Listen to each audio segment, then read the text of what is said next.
Hello everyone, welcome to my class. Today I am going to discuss about the topic Cauchy integral theorem. Cauchy integral theorem discuss करते हैं और उसके बाद हम इस पर बेस्ड कुछ क्वेश्चंस लेते हैं. तो सबसे पहले हम बात करते हैं what is Cauchy integral theorem. तो a function f z is analytic. अगर कोई फंक्शन एफ जेड है वो एनालिटिक है और F dash Z is continuous. और एफ डैश जेड क्या है आपका? Continuous function. At each point वो कौन से हर एक पॉइंट पर कॉन्टिन्यूअस है with in and on the simple curve. मान लीजिए ये कोई सिंपल कर्व है, इसके हर एक पॉइंट जो इसके अंदर लाई करता है उस पर भी वो कॉन्टिन्यूअस है और जो इसकी बाउंड्री पर पॉइंट लाई करता है उस पर भी क्या है, ये जो बाउंड्री है इस बाउंड्री पर भी हर एक पॉइंट पर क्या है वो कॉन्टिन्यूअस. तो सिंपली वो integration F Z D Z directly आप पुट करेंगे जीरो हो जाता है. तो इसका मतलब दो रिजल्ट आपको ध्यान रखने हैं कि फंक्शन क्या होना चाहिए, मस्ट बी एनालिटिक, और एफ डैश जेड क्या होना चाहिए, कॉन्टिन्यूअस होना चाहिए with in and on the simple curve. यानी कि अंदर भी होना चाहिए और उसकी बाउंड्री पर भी वो कॉन्टिन्यूअस होना चाहिए. अब इस थ्योरम को हम कैसे अप्लाई करते हैं और कैसे इसके डिफरेंट क्वेश्चन हम सॉल्व करते हैं वो डिस्कस करेंगे. देखिए, इसके डिफरेंट क्वेश्चन सॉल्व करने के बाद कॉची इंटीग्रल थ्योरम लगाना बहुत आसान हो जाएगा और आप सारे क्वेश्चन सॉल्व कर सकते हैं. तो फर्स्ट क्वेश्चन जैसे कि दिया है, इवेल्युएट इंटीग्रेशन सी, ये कर्व है, x square minus y square plus 2i(xy) D Z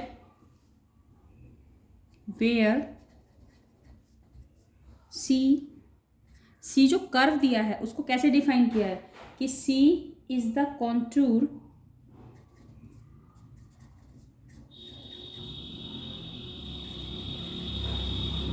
mod z is equal to 1. जो कर्व है वो आपका दिया है mod z is equal to 1 और आपको इस इंटीग्रेशन को इवेल्युएट करना है. तो सबसे पहले बात हम क्या करते हैं कि इसको मैं जेड की फॉर्म में एक्चुअली कन्वर्ट कर लेती हूँ. हमें ये पता है कि जेड को हम कॉम्प्लेक्स में कैसे डिफाइन करते हैं, z is equal to x plus i y. तो यहाँ पर मैं इसको कैसे चेंज करूँगी, मैं इसको लिख सकती हूँ कर्व को एक्स प्लस आई वाई की फॉर्म में. अगर हम इसको लिखना चाहें तो हम इसको कैसे लिख सकते हैं, एक्स प्लस आई वाई का होल स्क्वायर डी जेड. क्या मैं इसको ऐसे नहीं लिख सकती, एक्स प्लस आई वाई का होल स्क्वायर लिख सकते हैं. अगर आप इसको ए प्लस बी के होल स्क्वायर से एक्सपेंड करेंगे तो ये होगा एक्स स्क्वायर प्लस आई स्क्वायर वाई स्क्वायर. आई स्क्वायर की वैल्यू आपकी होती है -1 तो minus y square plus 2i(xy) 2ab. हमने ये खोला तो ये पूरा फॉर्म को हम ऐसे एक्सपेंड कर सकते हैं, इंटीग्रेशन डी जेड. और एक्स प्लस आई वाई आपको पता है किसके इक्वल होता है, एक्स प्लस आई वाई आपका होता है इंटीग्रेशन जेड के. तो ये हो जाएगा एक्स प्लस आई वाई की जगह आप जेड पुट करेंगे तो जेड स्क्वायर डी जेड. अब जेड स्क्वायर है क्या, ये एक पॉलिनोमियल फॉर्म है और every polynomial function is analytic, ये हमको पता है. जब भी आप क्वेश्चन सॉल्व करेंगे और कहीं जब भी आपकी पॉलिनोमियल फॉर्म बनेगी तो आप डायरेक्टली उसको लिखेंगे कि every polynomial function is analytic, so it is analytic. तो पहली बात तो हमारी ट्रू हो गई कि ये फंक्शन एनालिटिक हो गया बिकॉज ये पॉलिनोमियल है और पॉलिनोमियल फंक्शन इज एनालिटिक. तो हम लिखेंगे एफ जेड इज एनालिटिक. अब एफ जेड एनालिटिक हो गया. अब हम इसको कॉन्टिन्यूस भी प्रूफ करना है. अब देखिए, पॉलिनोमियल फंक्शन अपने हर एक पॉइंट पर जो भी कर्व डिफाइन किया है, क्योंकि कर्व इन्होंने ये कहा है mod z is equal to 1, तो इस कर्व का जो सेंटर होगा वो तो हो जाएगा 0, क्योंकि इसको हम लिख सकते हैं z माइनस 0. मैं इसको डिफाइन कैसे करूँगी, z minus 0 is equal to 1. तो यानी कि सेंटर तो हो गया इसका 0 और इस कर्व की जो रेडियस है वो आपकी है 1 जो इक्वल टू में है. तो रेडियस है इस कर्व की 1. अब आप इस कर्व को कैसे बनाएंगे, कर्व ऐसे बनेगा, सेंटर है 0, ये रेडियस है 1, तो 1 का रेडियस लेकर आप इस कर्व को ऐसे बनाएंगे, ये ऐसे बनेगा सर्कल. तो ये जो पॉलिनोमियल इक्वेशन आपने डिराइव की जेड की फॉर्म में कन्वर्ट करने के बाद, every polynomial function is continuous. तो ये हर एक पॉइंट पर अंदर भी पॉलिनोमियल फंक्शन और जो कर्व हमने ड्रॉ किया इसके बाउंड्री पर भी क्या होगा, कॉन्टिन्यूअस होगा ही होगा. एक्चुअली ये कुछ यूनिवर्सल ट्रूथ हैं जिनको हमें ध्यान रखना पड़ता है कि every polynomial function is analytic, polynomial function is continuous. जो हमें कर्व दिया है, क्योंकि हमें सर्कल का कर्व दिया है, तो हम लिखेंगे F z is also continuous. तो ये कॉन्टिन्यूअस भी हो गया आपका, ये पॉलिनोमियल भी हो गया. चलिए, कॉन्टिन्यूअस भी है, अब ये पॉलिनोमियल भी है. तो अगर कॉन्टिन्यूअस भी है, पॉलिनोमियल भी है, तो जो इंटीग्रेशन हमें कैलकुलेट करना है ये वाला इंटीग्रेशन किसके इक्वल हो जाएगा by the Cauchy integral theorem? 0 x square minus y square plus 2ix y d z, या फिर मैं इस पूरे को क्या कह दूँ और इसको मैं जेड स्क्वायर कह दूँ, ये क्या हो जाएगा बाय कॉची इंटीग्रल थ्योरम। तो कॉची इंटीग्रल थ्योरम में से कि कोई भी कर्व अगर एनालिटिक है, कॉन्टिन्यूअस है, तो डायरेक्टली हम उसको 0 पुट कर सकते हैं। तो फर्स्ट क्वेश्चन तो आपका फर्स्ट टाइप का क्वेश्चन इसका कंप्लीट। नेक्स्ट हम क्वेश्चन इसका लेते हैं। सेकंड क्वेश्चन इसका दिया है कि सपोज इवेल्युएट करना है, इवेल्युएट इंटीग्रेशन कर्व जो मेंशन किया है वो z की फॉर्म में ऑलरेडी कन्वर्टेड है, 3z² plus 4z plus 1 dz, where c is the arc of cycloid. अब जो कर्व डिफाइन किया है, कर्व क्या है? Is the arc of cycloid. Cycloid क्या दिया है आपको? x is equal to a theta minus sine theta and y is equal to a 1 minus cos theta between 0 0 and 2 pi a0। ये इसके पॉइंट्स दिए हैं। ये है आपका क्वेश्चन। तो सबसे पहले एक्चुअली जो हमें इसमें कैलकुलेट करना है, ये है आपका क्वेश्चन। तो इवेल्युएट करना है ये इंटीग्रेशन। तो जब हमें ये इंटीग्रेशन कैलकुलेट करना है, ये किसकी फॉर्म में है? ये ऑलरेडी पॉलिनोमियल फॉर्म में है, कन्वर्टेड है, और every polynomial function is analytic. तो इसमें हम लिखेंगे कि जो 3z² प्लस 4z प्लस 1, ये तो पॉइंट हमारा ट्रू है कि इज एनालिटिक। क्या है ये? एनालिटिक है। चलिए, अब एनालिटिक है, साइक्लॉइड होता क्या है? साइक्लॉइड की अगर हम फिगर बनाएं तो साइक्लॉइड ऐसे बनता है। तो साइक्लॉइड जो होता है, कोई भी अगर हम इंटीग्रेशन कैलकुलेट करते हैं तो उसका जो ये पाथ होता है, ये जो पाथ है, ये पूरा पाथ यहाँ से यहाँ तक का जो ये पाथ हम ये कैलकुलेट कभी नहीं करते। हम इंटीग्रेशन में सिर्फ उसकी upper limit to lower limit to upper limit हम किसी भी इंटीग्रेंड को इंटीग्रेट करते हैं। तो यहाँ पर जो लिमिट इन्होंने दी है वो दी है 0 0 और 2 पाई a0, यानी कि एक तो हमें दे दी 0 0 और दूसरी दे दी 2 पाई a। तो जो भी हम ये साइक्लॉइड कैलकुलेट कर रहे हैं, इसको पाथ पर, क्योंकि ये इंडिपेंडेंट है, तो पूरा पाथ कैलकुलेट ना करके हम सिर्फ lower limit to upper limit इसको इंटीग्रेट करेंगे। अब देखिए कैसे इंटीग्रेट करेंगे, इसकी वैल्यू कैसे कैलकुलेट करेंगे।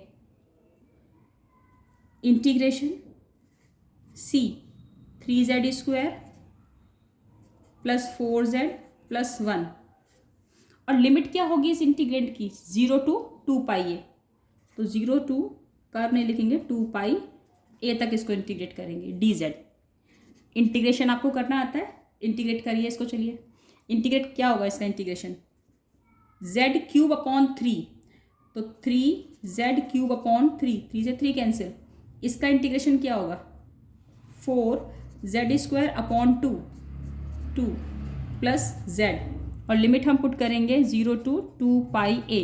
अब आप इसमें 2 पाई a अपर लिमिट पुट करेंगे, फिर minus lower limit. Upper limit 2 pi a इसमें पुट करिए, कितना आएगा? 2 2 जा 4, 2 जा 8, पाई क्यूब a³ प्लस 2 ऑलरेडी है, और z² में अगर हम 2 पाई a पुट करेंगे तो ये हो जाएगा 4 पाई स्क्वायर a², और z में पुट करेंगे तो 2 पाई a minus lower limit 0 put करेंगे तो सब कुछ क्या हो जाएगा? ये भी 0, ये भी 0, ये भी 0, तो लोअर लिमिट पुट करके आपका आएगा 0। नेक्स्ट, अब इसको अगर आप सिंप्लीफाई करते हैं, इस पूरे इक्वेशन को सिंप्लीफाई, आप इसको इतना भी छोड़ सकते हैं, आप इसको सिंप्लीफाई भी कर सकते हैं। सिंप्लीफिकेशन क्या होगा कि इसमें से आप 2 पाई a कॉमन ले लो। 2 पाई a कॉमन लिया तो ये हो जाएगा 4 pi square a² plus 2 pi a common लिया तो आपका आएगा 4 पाई a प्लस 1। ये आपका रिजल्ट हो जाएगा। तो हमने दो तरह के क्वेश्चन किए। एक क्वेश्चन में क्या कहा था कि हमें ये इक्वेशन दी थी, हमने इस इक्वेशन को पॉलिनोमियल में कन्वर्ट किया, हमें कर्व डिफाइन था, हमें पता है कि पॉलिनोमियल फंक्शन एनालिटिक होता है तो हमने एनालिटिक कहा है इसको। कॉन्टिन्यूअस भी होता है तो ये कॉन्टिन्यूअस भी हुआ, क्योंकि हमें इस कर्व के लिए, इस सर्कल के लिए ये जो हमें कर्व मेंशन है जिसका सेंटर 0 है और रेडियस 1 है, इस पर क्या होगा, ये कर्व कॉन्टिन्यूस भी है तो ये इंटीग्रेशन 0 हो जाएगा। सेकंड में हमको साइक्लॉइड एक्चुअली गिवन है। साइक्लॉइड में क्या है कि ये साइक्लॉइड में ये इस पाथ पर तो इंडिपेंडेंट होता है और सिर्फ जो इसकी लिमिट होती है लोअर टू अपर, उस लिमिट को पुट करके हम इस इंटीग्रेंट को कैलकुलेट करते हैं। नेक्स्ट टाइप का क्वेश्चन और हम एक लेते हैं इसमें।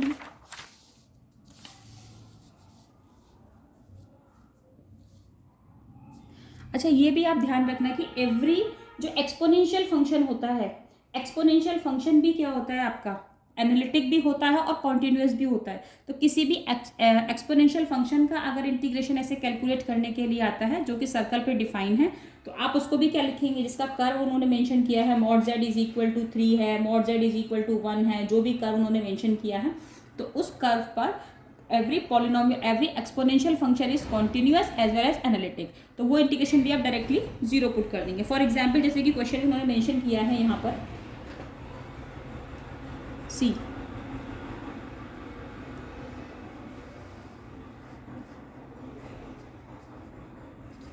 question is that can the Cauchy integral theorem be applied for evaluating the following integral। Integral क्या है हमारा, integration e to the power sin z square dz, where c जो कर्व उन्होंने डिफाइन किया है वो है mod z is equal to 1। तो ये क्वेश्चन है, तो इस इंटीग्रेट को क्या हम कैलकुलेट कर सकते हैं, ये इंटीग्रेशन है तो क्या आप इसको कैलकुलेट कर सकते हो, यस। क्योंकि देखो भाई, ये मैंने आपको बताया कि एक्सपोनेंशियल फंक्शन क्या होता है, एनालिटिक होता है, आपको इसको बार बार प्रूफ करने की जरूरत नहीं है। तो हम इसको लिख सकते हैं कि क्योंकि ये पॉलिनोमियल एक्सपोनेंशियल फंक्शन है, तो ये जो फंक्शन है एफ जेड यहाँ पर ये एनालिटिक है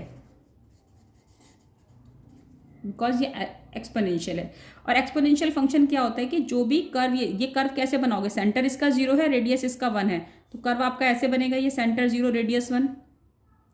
तो इस कर्व पर भी क्या होगा, एक्सपोनेंशियल फंक्शन कॉन्टिन्यूस भी होगा और फंक्शन एनालिटिक है, कॉन्टिन्यूस है, तो हम डायरेक्टली लिख देंगे कि एफ जेड क्या हो जाएगा, 0 बाय कॉची इंटीग्रल थ्योरम।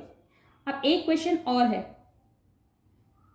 अच्छा इसमें अभी हमने जैसे एनालिटिक फंक्शन डिस्कस किया, हमने हार्मोनिक फंक्शन डिस्कस किया, ये हमने अपने प्रीवियस लेक्चर में डिस्कस किया था, हमने कॉची इंटीग्रल थ्योरम पर कुछ क्वेश्चंस भी डिस्कस किए। यहाँ पर एक नेक्स्ट पॉइंट है हमारा सिंगुलैरिटी। सिंगुलैरिटी मैंने भी अब तक आपको डिस्कस नहीं किया है, तो यहाँ पर थोड़ा सा कहीं कहीं पर सिंगुलैरिटी का यूज़ होता है।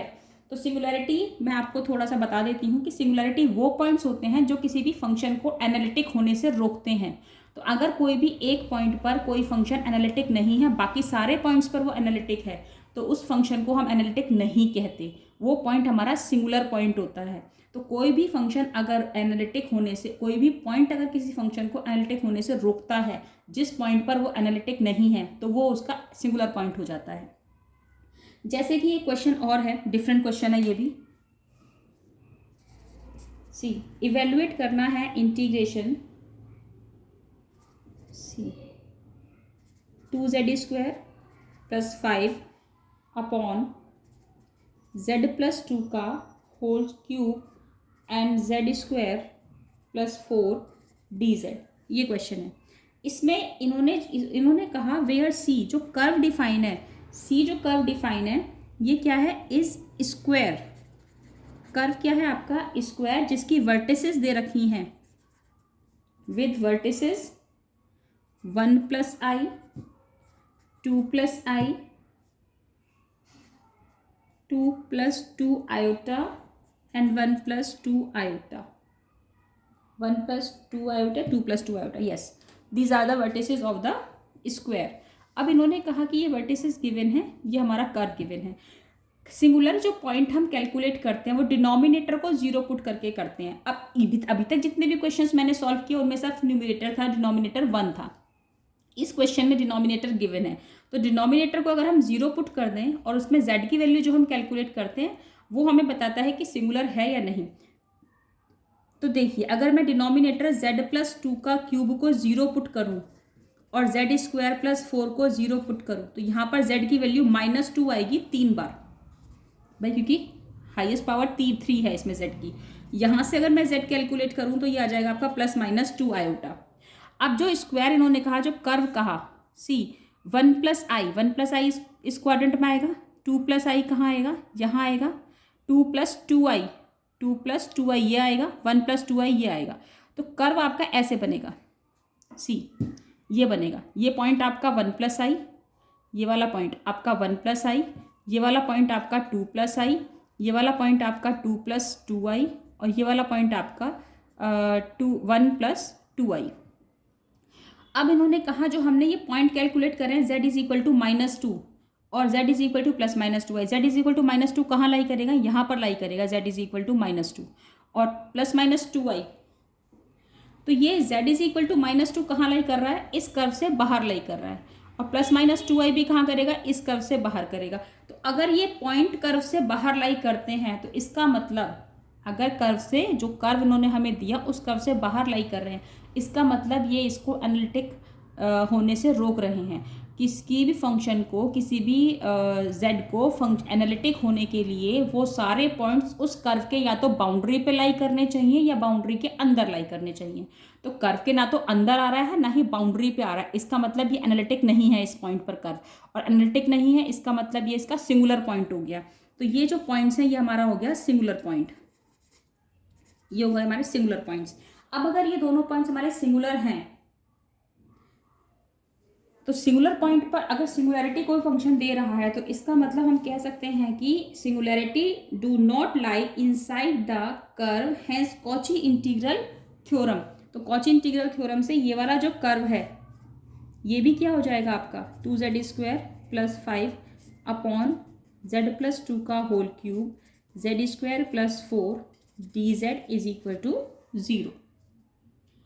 That's it. तो ये हमने 3 to 4 टाइप के क्वेश्चन इसमें सॉल्व करे। एक क्वेश्चन और हम ले रहे हैं कि डायरेक्टली मैंने आपको बताया, सॉरी, एक्सपोनेंशियल फंक्शन अगर टेंजेंट आ जाए इंटीग्रेट के लिए। देखिए सब एक क्वेश्चन और ले लेते हैं। क्वेश्चन सपोज ये है, इंटीग्रेशन कैलकुलेट करना है आपको सी tan z dz और यहाँ पे कर्व इन्होंने डिफाइन किया mod z = 1। तो ये अगर हम इसको चेंज करें तो ये साइन अपॉन कॉस में चेंज होगा। साइन और कॉस दोनों ही कॉन्टिन्यूस भी होते हैं और एनालिटिक भी होते हैं। तो कॉन्टिन्यूस भी है, एनालिटिक भी है, लेकिन किन पॉइंट्स को छोड़कर ये जो पॉइंट है ये हमारा एनालिटिक भी हो जाएगा, कॉन्टिन्यूस भी हो जाएगा। किस पर छोड़कर, एक्सेप्ट कौन से पॉइंट्स, z की में क्या वैल्यू देखो ±π/2। अगर z को हम π/2 पुट करते हैं तो 10π/2 की वैल्यू कितनी होती है, 10π/2 कितना होता है, नॉट डिफाइंड।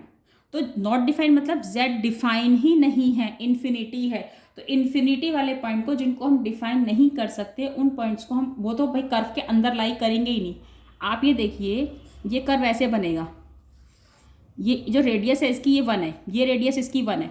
अब जो z मैंने पॉइंट कैलकुलेट किया π/2, उस π/2 पे ये जो कर्व है ये इन्फिनिटी को टेंड करेगा।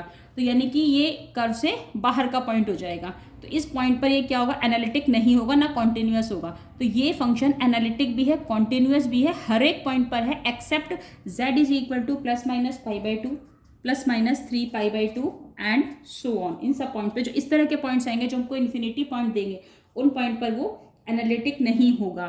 तो बाकी सारे पॉइंट्स पर एनालिटिक है तो हम कह देंगे i = जो इंटीग्रेंट होगा वो क्या हो जाएगा इसका 0 by Cauchy integral theorem except these points, क्योंकि ये इसके सिंगुलर पॉइंट हो जाएंगे।